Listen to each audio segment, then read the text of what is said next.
Саламатсыңар балдар. Бүгүнкү сабагыбыздын темасы коопсуздук техникасы.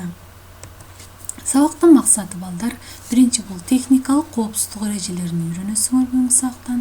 Экинчи, ден соолукка кантип зыян келтирбөө керектигин үйрөнө аласыңар жана компьютерде иштөөдө кандай эрежелерди сактоо керектигин окуп үйрөнөсүңөр. Анда балдар, бүгүнкү сабагыбыздын план менен жүргүзүлмөкчү. Биринчи бул компьютер менен иштөөдө сакталуучу эрежелер жөнүндө сөз кылабыз. Экинчи, авариялык кырдаалдагы коопсуздук талаптары жөнүндө. Үчүнчү, ден соолугуңарга зыян келтирбеш үчүн компьютерде иштеп жатканда сакталуучу эрежелер жөнүндө. Төртүнчү болсо сабакты бышыктап жыйынтыктайбыз. Анда балдар, биринчи план бул компьютер менен иштөөдө сакталуучу эрежелер жөнүндө. Эми балдар, коопсуздук техникасы дегенде бул демек ошо компьютер иштеген учурда эмнелерди жасаганга мүмкүн, эмнелер жасаганга мүмкүн эмес. Ушул маалыматтар жөнүндө сөз болмокчу. Негизи компьютер бул электр энергиясы менен иштеген бир прибор болуп эсептелет. Эми башка приборлор сыяктуу эле, электр энергиясы менен иштеген башка приборлор сыяктуу эле компьютерди дагы туура эмес колдонгон учурда адамдын өмүрүнө коркунуч келтирилиши мүмкүн. Ошондуктан ал компьютерде иштөөнүн коопсуздук эрежелерин билишиңер шарт. Биринчи бул компьютер менен иштөөдө эмнелерди аткарышыбыз зарыл экен, эмнелерди билишибиз зарыл экен. Биринчи бул жумуш ордуңар жайында экенине ынануу. Демек, жумуш ордуңар туура жерде жайгашышы керек. Экинчи бул дептерлерди жана окуу куралдарын компьютер менен иштөөгө тоскоол болбогудай жайгаштыруу. Демек, окуу куралдарыбызды ушул компьютерде биз иштегенге тоскоол болбогудай кылып жайгаштыруу зарыл экен. Кийинкиси, компьютерге таза, кургак кол менен гана тийүү. Суу кол менен компьютерди эч качан кармабоо керек экен. Андан кийин компьютерлерди мугалимдин уруксаты менен гана жандыруу жана өчүрүү. Бул дагы компьютерде иштөөдө аябай маанилүү. Кийинкиси, иштеп бүткөндөн кийин бардык активдүү программаларды жабуу жана компьютерди туура өчүрүү. Демек, компьютерди дагы туура өчүрүү ыкмалары бар. Ошол ыкмалар аркылуу өчүрүү керек. Жана иштеп бүткөн программалардын баарын, активдүү программаларды жабышыбыз керек экен. Жана жумуш ордун тазалап коюу. Иштеп бүткөндөн кийин жумуш ордун тазалап коюу дагы бул бир эреже болуп эсептелинет. Эми буларды жасаганга таптакыр тыюу салынат. Демек, компьютер менен иштеген учурда буларды эч качан жасабагыла. Биринчи бул класска сырт же ным кийим менен келүүгө, класска тамак, суусундук алып кирүүгө. Компьютер башында эч качан суусундук, тамак аш жегенге болбойт. Жана класска дагы калың сырткы кийим менен кирүүгө мүмкүн эмес. Кийинкиси, кабелдерди туташтырууга же ажыратууга, электрге туташтыргычтарды жана зымдарды кармоого. Демек, өз алдынча кабелдерди туташтырып кайра ажыратууга тыюу салынат. Кийинкиси, мониторду жылдырууга же анын экранына кол тийгизүүгө. Демек, бул дагы мүмкүн эмес. Мониторду эч качан өзүңүздүн алдынча жылдырып, экранына кол тийгизбөө зарыл. Андан кийинкиси, системалык биримдикти ачууга, аппаратуранын ичиндеги бузууларды өз алдынча оңдоого аракет кылууга. Системалык биримдик деген бул системалык блок деп коебуз. Бул компьютердин бир эң негизги борбордук түзүлүштөр жайгашкан түзүлүш. Бул ошол биримдикти ачууга жана өз алдынча аны оңдоого аракет кылууга тыюу салынат. Түшүнүкпү балдар? Эми балдар, кийинки план бул авариялык кырдаалдагы коопсуздук талаптары. Эми карагыла, экинчи план бул эгерде авариялык кырдаал болгон учурда кандай коопсуздук эрежелерин сакташыбыз керек.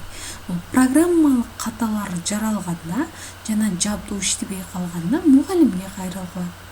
Демек, компьютердин кандайдыр бир техникалык жактан болобу, программалык жактан болобу, кандайдыр бир мүчүлүштүктөр кетирилген жолбосум иштеп аткан болсо, ал мугалимге кайрылууңар зарыл. Андан кийинкиси күйүктүн жыты келгенде же адаттагыдан башка үн чыга баштаганда ишти дароо токтоткула жана мугалимге маалымдагыла. Компьютерде иштеп аткан учуруңарда демек кандайдыр бир күйүктүн жыты келип же болбосо компьютерден адаттагыдан башкача бир үндөр чыкканда мугалимге кайрылууңар зарыл.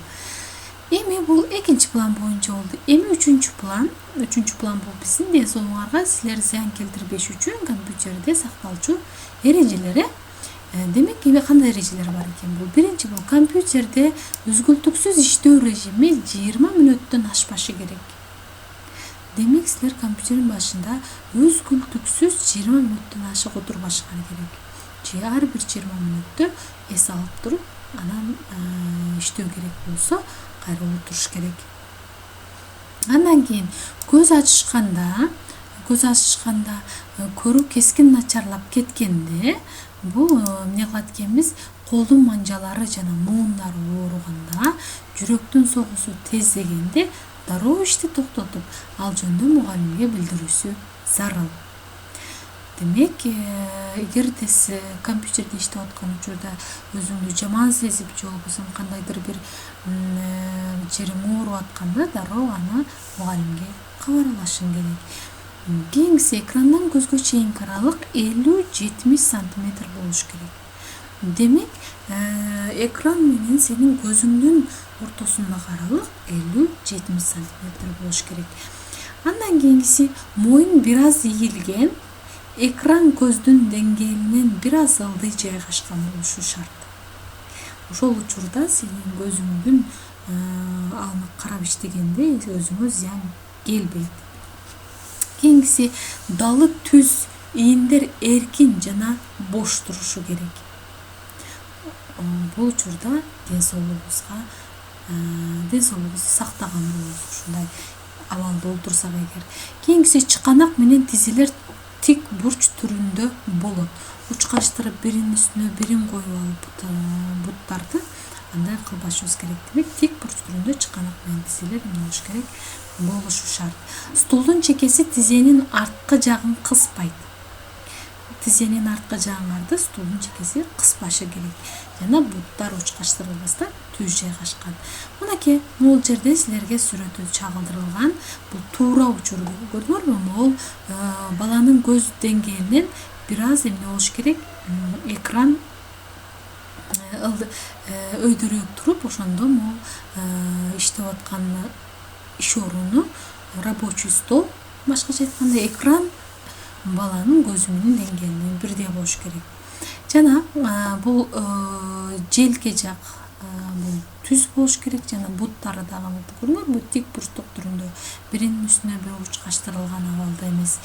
Ушундай түрдө болуш керек. Жана таман толук түрдө жерге тийип турушу зарыл. Анан мониторго чейинки аралык сунулган колдун деңгээлинде дейт. Демек, могул кол монитор менен көздүн арасы 50-70 сантиметр болушу шарт. Ал эми туура эмес абалда, мисалы карап көрсөңөр, силер компьютерде отуруп атканда кандай отуруп жүргөнүңөрдү байкасаңар келген, туура отурган бекенсиңер же туура эмес бекен. Демек, туура абалда моундай түрдө отурсак, өзүбүздүн ден соолугубузду сактаган болот экенбиз. Эми бул учурда мисалы баган карасаңар, бул далысы эмне болуп турат? Ийилип турат.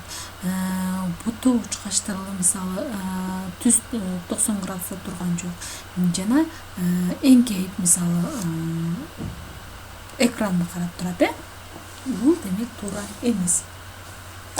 Эми балдар коопсуздук эрежелери боюнча жалпы маалымат болду. Бул 3 план боюнча.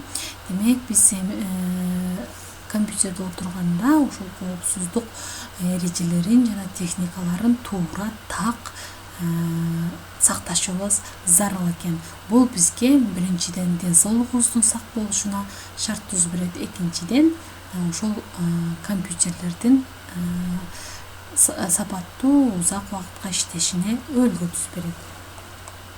Эми этияттануу чараларын көрбөсө жана коопсуздук техникасын сактабаса компьютерде иштөө ден соолук үчүн зыяндуу болушу мүмкүн. Бул компьютер негизинен узак убакытка отуруп, туура эмес отурулган учурда аябай чоң ден соолукка зыян алып келет. Эми балдар тема түшүнүктүү болду деген ишеничтемин. Анда балдар тапшырма силерге бул биринчи компьютерде иштөөнүн 5 жалпы эрежесин жазгыла, эң негизги 5 жалпы эрежесин жазгыла жана бул эрежелерге шайыр сүрөттөрдү тарткыла. Ар бир эрежеңерге дал келгидей кылып сүрөттөрдү тартасыңар. Сабак жана тапшырма түшүнүктүү болгон болсо балдар, кийинки сабакта жолугушканча.